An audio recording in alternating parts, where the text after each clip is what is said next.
I love talking about porn mainly for two reasons. The first one is as I say words that you would frankly never say in front of your mother or in a civil conversation like arousal or things like that, I love watching your guys' shoulders kind of like squinch. Your head goes down a little bit. And then if I say something that's like a little too personal, may affect you, you pull out your phone real quick. It's like, that's somebody else here, right? Definitely not me. So if you pull out your phone tonight, we all know what you're doing, so take that. And then, but then on a more serious note, I love talking about pornography because I am convinced that it is one of the most important conversations we could be having. That I cannot think of many other things that affect upwards of 90 to 95% of us directly or indirectly that is met with such a deafening silence by our friends, by our church, by the communities that we grew up in. This thing hurts and no one seems like they know how to talk about it. So for me, I was 11 years old. I was in the 5th grade in Mrs. O's class in the suburb of Portland, Oregon, where I grew up.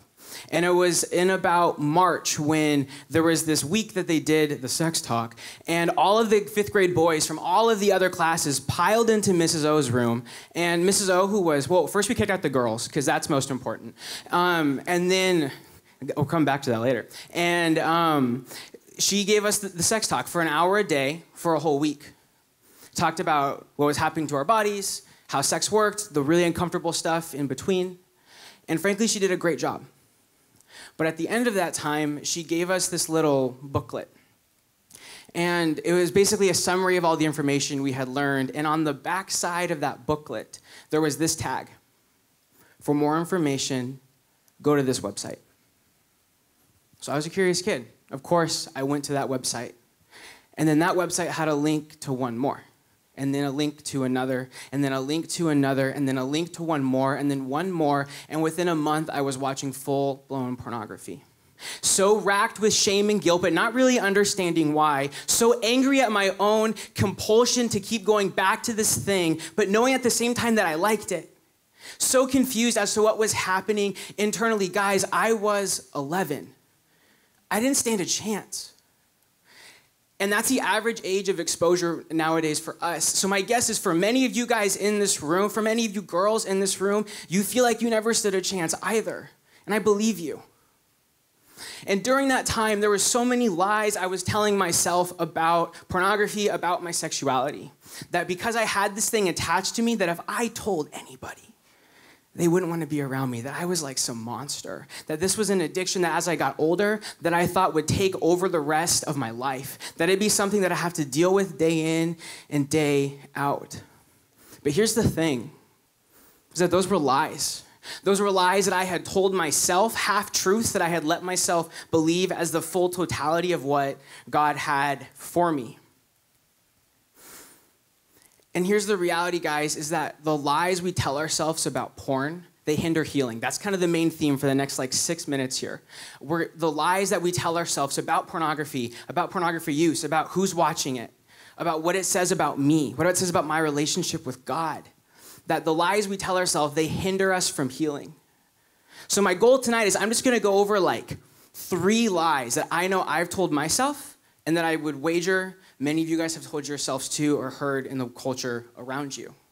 We're gonna call out these lies, and then as we start to replace them slowly with truth, that we can open ourselves up to the healing that I think Jesus has for us. And I just wanna call off the bat, my jokes were all in the front. I know this is a heavy topic. There is no way around that, but I'm really stoked that we're here and we get to do this together. So the first lie I want to talk about is this, and it is that I believe the lie, that if I just give this thing over to Jesus enough, that it'll go away. I don't know about you guys, but there was a couple months in high school, well, actually it was all of high school. High school was rough, and there was it seemed like every single Sunday, someone would say, it'd be after a really good worship set, the guy'd be out there like this, and he'd say, what's the one part of your life that you just want to give over to the Lord tonight? What's the one sin that you just want to confess to him? Sunday after Sunday after Sunday, Wednesday after Wednesday after Wednesday. And I kind of got sick of saying the same thing again and again and again, convincing myself that the time I said it before, I didn't do it good enough. That if I had just actually confessed a little bit harder, if I had surrendered a little bit more, that then maybe this thing would just go away. Now, Jesus, he can do whatever he wants, but can I just say, I have never interacted with a person at Biola who has seen their porn addiction go away overnight. So as we're giving these things over to Jesus, which is important, don't get me wrong here, okay? He's an essential part of this. But as we're giving this over, instead of saying, you know what, God, I want to desire you instead of porn. I want to desire you over the things that I'm looking at, which are like kind of different desires, if we're being honest, kind of a weird thing to throw on Jesus. And you go and you lay this down in front of him. Instead of doing that, maybe the prayer of, hey, Jesus, I want to invite you into what's going on in my own heart. Jesus, I know that this is going to be a long road, but I'm inviting you into my struggle. I'm inviting you into the small spaces of this with me. I'm inviting you into where I do this well, and I'm inviting you into where I fail. I think that's a prayer that honors the Holy Spirit, that honors Jesus, and that can actually sustain you because it's not this defeating narrative that for some reason your last prayer just wasn't good enough. And then I've heard this lie a lot too. That pornography is just a man's problem. And can I say from the bottom of my heart, that is just not true, nor do I think it ever has been. I think this is a lie that we have inherited from our parents' generation, from our grandparents' generation. And in some iterations, it goes like this, that men, they're visual, women, they're emotional. So guys want visual things and girls want emotional things. And that's just a load of trash. I'm sorry, but that's just not the way this thing works. So, to all of the women here, on behalf of the guys here, I am so sorry that we have made you sit in this culture where you are not allowed to struggle in the same ways that we are. That we're in a culture where in men, it's okay in some circles to talk about porn. It's actually expected that you get the jokes that people make. But for women, what that does is when we make those kinds of jokes, when we make those kinds of assumptions, and here's the reality, guys, is 30% of everyone who watches porn online is a woman. And there's no reason to suggest that those numbers are any different at Biola. So as we're making these jokes, what that is saying is that it's telling women who are in the middle of this that, hey, you should stay in isolation. Hey, you should stay out of community. Hey, you shouldn't bring anybody into this with you. But I think community, bringing people into this, confession, that's the first steps towards healing. So as we're having conversations about porn, as we're engaging in, well, as we're talking about porn, let's make space for girls to be there too. Because the reality is this is something that affects all of us. And this is something that we need to make space for them as well, because otherwise we leave them out in the cold. And I am convinced that that is not the heart of Jesus. Lastly, you believe the lie that your porn life is the best indicator of your relationship with Jesus. I know I believe this, that for some reason I think that what I watch is the best barometer for how spiritual I'm allowed to be. That if I watch porn on Saturday night and go to church on Sunday morning, that somehow for some reason I'm not allowed to raise my hands as high. I'm not allowed to engage in prayer in the same way because it's like I've sinned and I haven't even showered yet. Jesus sees you as so much more than your porn habits. Jesus sees you as so much more than what your website history says, than your sexual pasts. We keep telling ourselves this lie that for some reason that it's like if I watch porn, then all of a sudden Jesus has to be this far away from me that he can't get close to sin. But I cannot think of something more antithetical to the cross than that. So, as we're engaging, because the reality is pornography does not go away overnight. Paul's going to talk more about that in a minute here. But as we're engaging in that, know that it is a horrible barometer. It's a horrible measure of how much you love Jesus. He sees you as so much more than that, as so much more valuable. And guys, here's the thing, is we worship we worship Jesus who identified himself as the healer, who said that he was coming here to make every single thing new. And when he meant that, he meant every single part of you. So that's your sexual history. That's your website history. That's your purity. The things that for some reason our culture has said, once they go away, you can't get them back, that you're scarred for good. But if Jesus is the restorer, if he's the one who's bringing all of these things to completion, then you and every dark and broken part of you, everything you're keeping in the closet, he wants to touch, he wants to pull out into the light. Thank you, guys. Wow, tough act to follow. Man, I didn't know I was coming to like a slam poetry night or something. He just brought like the fire, straight fire. Well, guys, my name is Paul Larez. I'm a doctoral student at Rosemead, and I'm doing my PhD in clinical psychology. And when I first got asked to talk about pornography, I thought, okay, great, now I'm the sex addict guy, I'm the porn guy. Everybody wants me to talk about that. And there's one clap, okay. Okay, some more claps, okay. I do a lecture. I've done one last year, and I'll do one actually next week, so a shameless plug. If you'd like to see me lecture fully on this topic, I'll be in Dr. Grace's Christian Relationships class next Wednesday at 5 o'clock, doing a full presentation, PowerPoints, everything. But today's just kind of a little condensed version of that. What I wanted to talk about was the psychological effects of pornography. And what Jacob shared was a very personal story and a very a profound story about the struggles that everyone has. But first, I wanted to do a quick poll. I'm not going to ask anyone what their viewing habits are, so don't worry, you guys can relax. How many of you think porn is sex? Wow. One person. Okay, sorry to pull that guy out. It wasn't a trick question. Well, it was sort of a trick question. Porn is not sex. Porn is a poor reflection of what sex is. Porn is mass consumption. Porn is made as a product, and it is not real. It's a poor substitute for intimacy. Sex is beautiful. Sex is made by God. Sex is authentic. Sex is consensual. Porn is none of those things. Many of the men and women that engage in pornography actually have links to sex trafficking and human trafficking, as much as 80%. So when you're watching pornography, or you hear about people who watch pornography, and they say, well, it's harmless, it's entertainment, or I do it because, it helps me kind of get aroused or learn new positions, or my boyfriend wants me to do this. It's not victimless. It's just not, that's not true. Porn is not sex. One of the main things I've learned from researching pornography and sexual addiction is that it's unlike any other media you could expose yourself to. And why is that? It's actually the most powerful drug out there. It's naturally addictive. It's always available, thanks to this. And it's free. It's absolutely free. It sells itself. The global profit from the pornography industry is $100 billion annually. $100 billion. It's made to make money. It's not made for pleasure. Porn sites get more traffic online than Netflix or Amazon or Twitter or Instagram combined. 500 billion active users per month.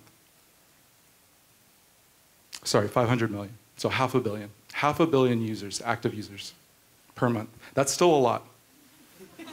That's still a lot. 1/3 of all data trafficked across the internet is pornography. Pornography was actually the main reason the internet took off in the early 90s.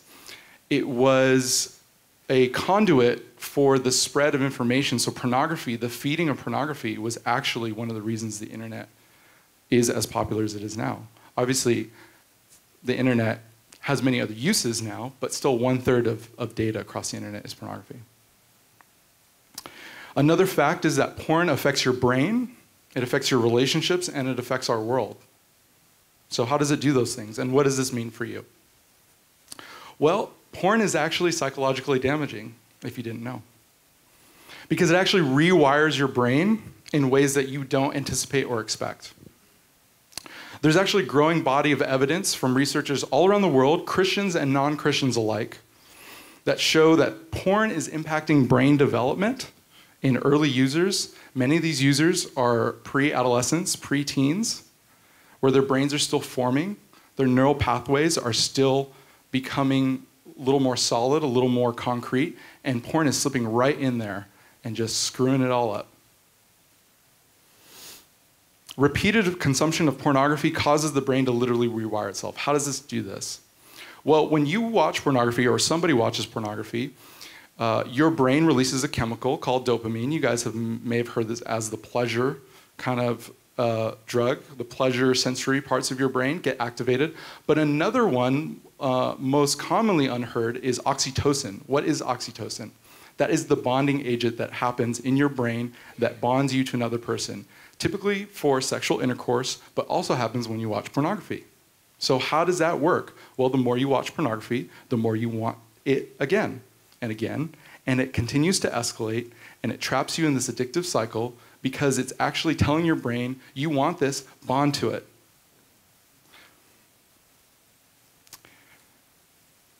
These changes solidify and are very, very hard to break. This is why pornography consumption, compulsive use is really hard to quit, and you feel powerless against it because it's your brain actually rewiring.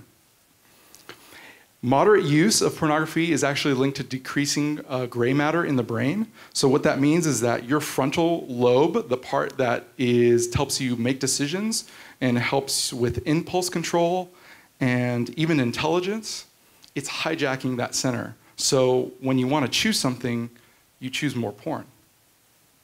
It's really nasty how this works. Porn changes the way you look at other people.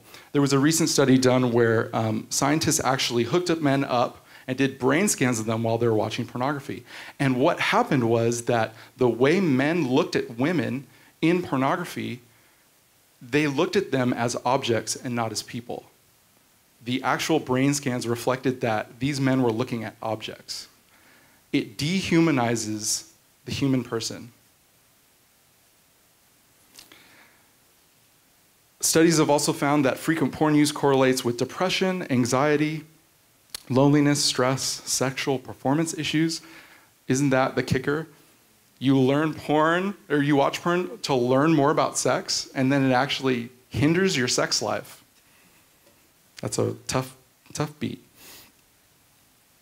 These issues, these psychological problems, are even more damaging if you hold conservative religious beliefs or moral beliefs. So typically, a lot of my work is with clients who hold Christian or other religious values, and their struggle with pornography is even more heightened because their moral beliefs cause more shame, more distress, more problems than non-religious users. Don't get me wrong, porn affects everyone. It has the ability to affect everyone, but if you even are religious and you're committed to following a certain path, it makes it harder to be released from the grip of pornography. Pornography affects relationships. Research has found that porn use lowers romantic commitment in both men and women. Men who use porn report a lower level of physical attraction and sexual intimacy. If a partner used pornography in a relationship, the statistical probability of a romantic breakup was 400% higher. This is current research.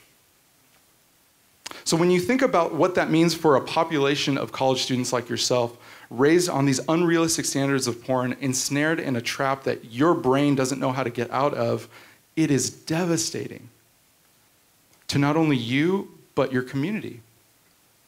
Because you see the number of traumatic assaults, these sexual assaults that are happening on campuses all across the nation, and you're wondering why these things are happening.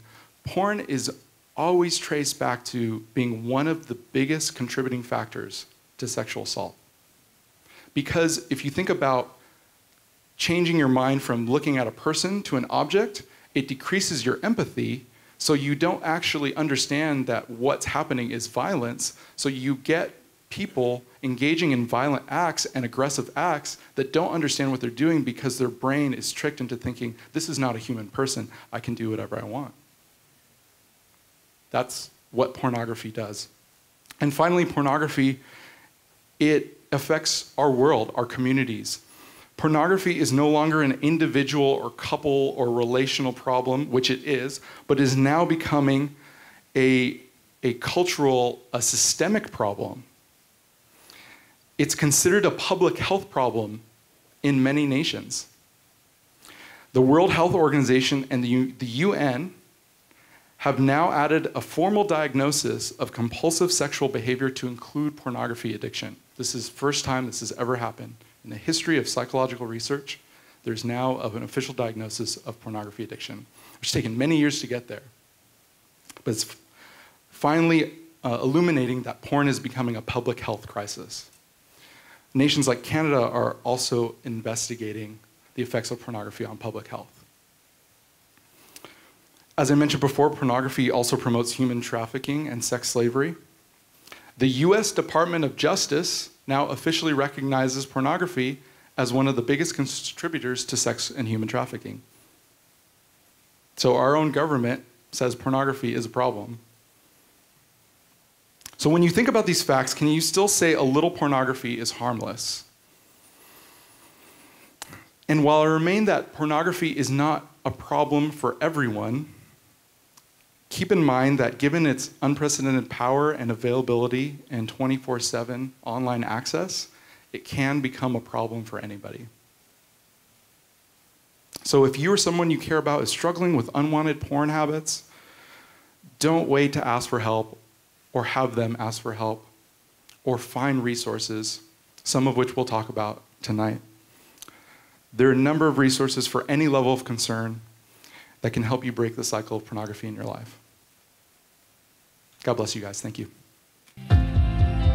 Discover who you're called to be at Biola University, a leading Christ-centered university in Los Angeles, with programs on campus and online. Subscribe for more of our videos and learn more at biola.edu.